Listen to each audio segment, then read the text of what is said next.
আসসালামু আলাইকুম। সবাই কেমন আছেন? আশা করি ভালো আছেন। আসলে বাজার করতে বের হয়েছি তো ভাবলাম যে আপনাদের কিছু কথা বলি, কারণ আপনারা ওই আমার আগের ভিডিওতে অনেক কমেন্ট করতেছেন। এই কারণে রুম থেকে বের হওয়া যায় না পুলিশের ভয়ে। তারপরেও বের হলাম। আসলেই আমার মনটা অনেক খারাপ। মনটা একেবারেই ভেঙে গেছে। কথা বলতে যে চোখের পানিও চলে আসতে পারে, কারণ এই কারণেই গত পরশুদিন আমাদের রুমে একটা ছেলে চলে আসছে। ওই ছেলেটা দেশের এক্সিট কার্ডে চলে আসছে। ওই ছেলেটা আসছে বিগত ছয় ছয় মাস হয়। এই ও আমার মতো এরকম মেডিকেল করছে, অনেক কিছু করছে, পুলিশ ক্লিয়ারেন্স করছে, কিন্তু কাগজপাতি হয় নাই কে।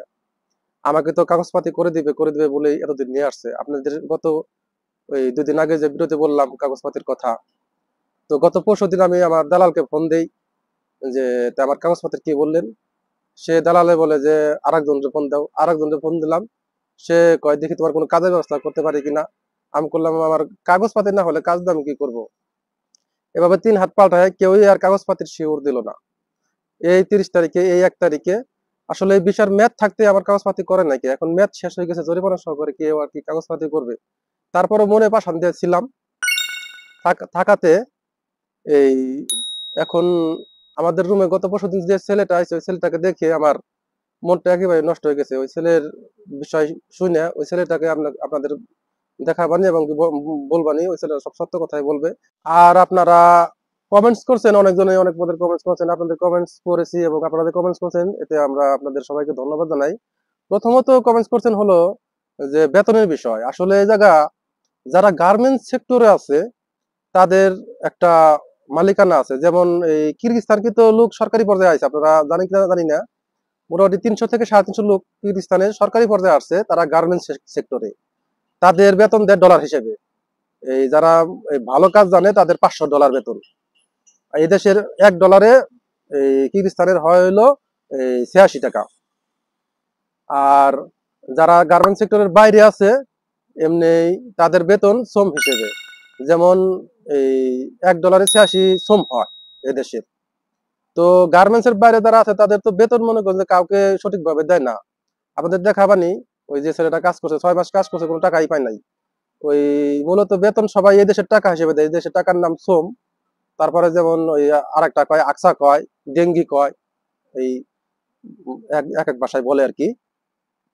তো যেমন আপনার ওই ডলার হিসেব থেকেই এই দেশের শ্রম হিসাব করে বেতন দেয়, যদি যাদের বেতন ভালো দেয়। এই হলো আপনাদের হিসাব।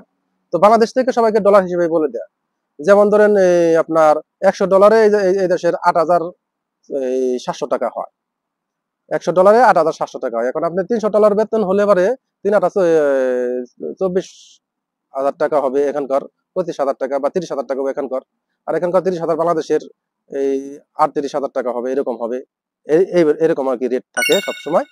আপনারা আশা করি কমেন্টের জবাব পেয়ে গেছেন। তো যার কথা বলছিলাম সেই ছেলেটা আসছে, আসলে ওকে দেখে আমার নিজেরই খুব কান্না চলে আসতেছে।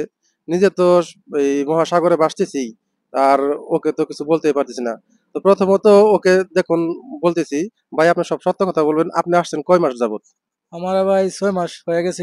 ইনশাল্লাহ 6 মাস ধরে আমি এখানে আছি, কিন্তু অনেক জায়গার মধ্যে কাজ কাম করি, কিন্তু টাকা পয়সা পাই নাই। কেন আচ্ছা, 6 মাস। আমার 6 মাস যে আসছেন, 6 মাসে আপনি ওই কোন আপনি কি বিদেশ এখানে আইসা কোনো এই যে দেশ থেকে কি বলে দিছিল আপনাকে? সত্য কথা বলবেন যে কি কাজ কি বলে দিছিল আর কত টাকা লাগছিল? আমাকে বলছে তোমার ফুড ডেলিভারি কাজ।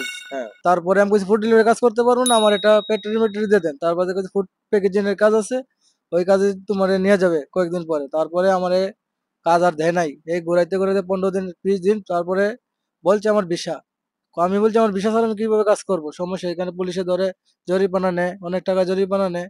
এভাবে তো আর হবে না, আমার ভিসা দিলে আমি কাজে যাবো। তারপরে কইতেছে 15 দিন পরে 1 মাস পরে তোমার ভিসা আসবে, তোমার মেডিকেল করাবে, তোমার পুলিশ ইন্স্যুরেন্স করবে, সবকিছু করার পরে তোমার টাকা পয়সা, তোমার কাজের একটা ব্যবস্থা করে দিতে হবে। তাই আচ্ছা, আচ্ছা, আপনার এই 6 মাসের ভিতরে আপনার ভিসার মেয়াদ শেষ হয়ে যাওয়ার পর আপনার এই যে মেডিকেল করাইছিল। জি জি, মেডিকেল করেছিল। আচ্ছা, মেডিকেল করার ছিল, তো মেডিকেল করানোর পরে আপনাকে আর ফিরে নতুন করে পুরো নতুন বিষয় বানাই দেয় নাই? না, নতুন ভিসা বানায় দেয় নাই, আর এই দেশে ভিসা হয় নাই, যার পুরানো ও, লোক। দেখেন এই যে এই দেশে বিষয় হয় না আর আমাকে কিভাবে ঝুলিয়ে রাখছে আপনারা দেখুন। তো আপনার যে ওই এই 6 মাসে টোটাল কত টাকা আয় করছেন, আর এই 6 মাসে কি কখন আপনাকে পুলিশে ধরছিল? জি জি, আমার একবার পুলিশে ধরে অনেক টাকা জরিমানা নিছে, প্রায় বাংলাদেশে বিদেশে 30,000 টাকা নিছে। তারপরে আমি ওখানে বাটার মাঝে ইট বাটার মাঝে কাম করছি। তারপরে বিল্ডিং এর কাজ করছি, তারপরে টাইস ফ্যাক্টরিতে কাম করছি। টাইস ফ্যাক্টরি অনেকদিন 2 মাসের মতো কাম করছি, করার পরে আমারে 17,000 শ্রম দিছে। মানে 2 মাসে 17,000 টাকা শ্রম দিছে, মানে 17,000 টাকা মানে বাংলাদেশের 20,000 টাকার মতো, 22,000 টাকার মতো। আপনি তো দেশে চলে যাচ্ছেন, তো আপনার যেতে কত টাকা লাগতেছে? যে আমার দেশে যাতে 1 লাখ টাকা লাগতেছে বর্তমানে। তো 1 লাখ টাকা কি এটা কি এজেন্সি দিছে না আপনি নিজে ব্যবস্থা করেছেন? যে এজেন্সি দেয় নাই, কিন্তু আমার নিজের টাকা কিস্তি মিস্তি অনেকভাবে ব্যবস্থা করে আর কি টাকা নিয়ে আসিয়া মানে আমি যাওয়ার চিন্তা ভাবনা করতেছি। আচ্ছা ভাই, এই যে আপনি কি একা আসছিলেন না আপনার সাথে আরো কেউ আসছিল? আমরা একসাথে 6 জন আসছিলাম। তো 6 জনের ভিতরে আপনি ওরা আর 5 জন কি করতেছে? উনি সবাই বাংলাদেশে চলে গেছে, এজেন্সি বলতেছে আর কি টাকা পয়সা কিভাবে হয়তো ঘুরাইতেছে, কদিন 10 দিন 15 দিন 20 দিন 1 মাস ঘুরতেছে অনেকদিন। বলছে টাকা পয়সা 10 তারিখে এমন ভাবে বইবো। মানে 10 তারিখে টাইম নিচে দিতে পারবে বা বসবে আর কি, এরকম একটা। তো আপনি তো টাকা পয়সা ওই বললেন যে কিস্তি করে তুলছেন এবং কি গরু বাছুর বিক্রি করে তুলছেন। ভাই, আমারও এই একই অবস্থা, আমারও দালাল এরকম ভাবে রাখছে। আপনার কথা দেখে আমারও কান্না পাচ্ছে ভাই। তো আপনার মতামতে এই আমি এবং আপনি তো একই পথের প্রতীক, একই রকম শিকার, হয়তো আমাদের এজেন্সি ভিন্ন। তো আপনার বিবেকে কি বলে যে এই দেশে এভাবে আসা উচিত কি উচিত না? না ভাই, এইভাবে আসা উচিত না। কিন্তু যে যে লোক আসবে কিন্তু বুঝে শুনে আসেন ভাই, ভিডিওগুলো দেখবেন। এই ভিডিওগুলো সত্যি ভাই, মনে করেন মিথ্যা কথা বলতেছি না, সত্যি কথা বলতেছি। এই ভিডিওগুলা কিন্তু অনেক বিশ মানে কি বলবো আপনাকে, ভিডিওগুলো দেখবেন, দেখার পরে দেখে শুনে আসেন ভাই। এই দেশে অনেক ঝামেলা ভাই, এখান দেশে ভিসা টিসা হয় না অনেকদিন, সবকিছু জানেন, এই আপনারা ভিডিওগুলো দেখবেন। তো দেখলেন তো ভাই, আমি শুধু একা বলি না, আমি সত্য কথা বলতেছি। আসলে কথাগুলো হয়তো বা ভাইটা বুঝে বলতে পারতেছে না।